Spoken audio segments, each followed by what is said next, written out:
Most important if you see Siddaramaiah first ಟರ್ಮಲ್ಲಿ was so strong. ಎಷ್ಟು ಫ್ರೀಯಾಗಿ ನಮಗೆ ನೋಟಿಫಿಕೇಶನ್ ಆಗ್ತಿತ್ತು ಅಂತಂದ್ರೆ ತುಂಬ ಚೆನ್ನಾಗಿ ಆಗ್ತಾ ಇತ್ತು.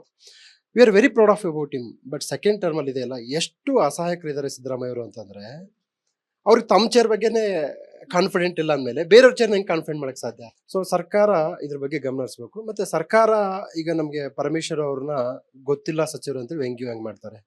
ಅವ್ರಿಗೆ ಇನ್ನೊಂದು ಏನಪ್ಪಾ ಅಂದ್ರೆ ಸುಳ್ಳು ಸಚಿವರು ಅಂತ ಹೇಳ್ಬೋದು. ಅವ್ರು ಒಂದೇ ಮಾತು ಏನಪ್ಪಾ ಅಂದ್ರೆ 8,000 ಪೊಲೀಸ್ ನೇಮಕ, 6,000 ಪೊಲೀಸ್ ನೇಮಕ, ಸ್ಟೇಟ್ಮೆಂಟ್ ಕೊಡೋದು ಹೋಗೋದಷ್ಟೇ.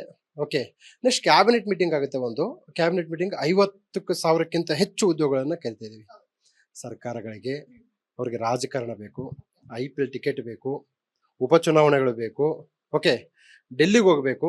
ನೋಡಿ, ನೀವು ಡೆಲ್ಲಿಗೆ ಹೋದ್ರೆ ಎಲ್ಲರೂ ಮಂತ್ರಿ ಬೇಕಂತೇಳಿ, ಇವರಿಗೆ ನೋಟಿಫಿಕೇಶನ್ ಆಗ್ಬೇಕಂತೇಳಿ ಯಾರಾದ್ರೂ ಒಬ್ಬರು ನೋಟ ಮಾಡಿದ್ರೆ? ಸೊ ಎಲ್ಲಿವರೆಗೂ ನಮ್ಮ ಜನಗಳು ಎಚ್ಚೆತ್ತುಕೊಳ್ಳಲ್ವೋ ಅಲ್ಲಿವರೆಗೂ ಈ ಮಾದರಿಯ ಶೋಷಣೆ ಆಗ್ತಾ ಇರುತ್ತೆ.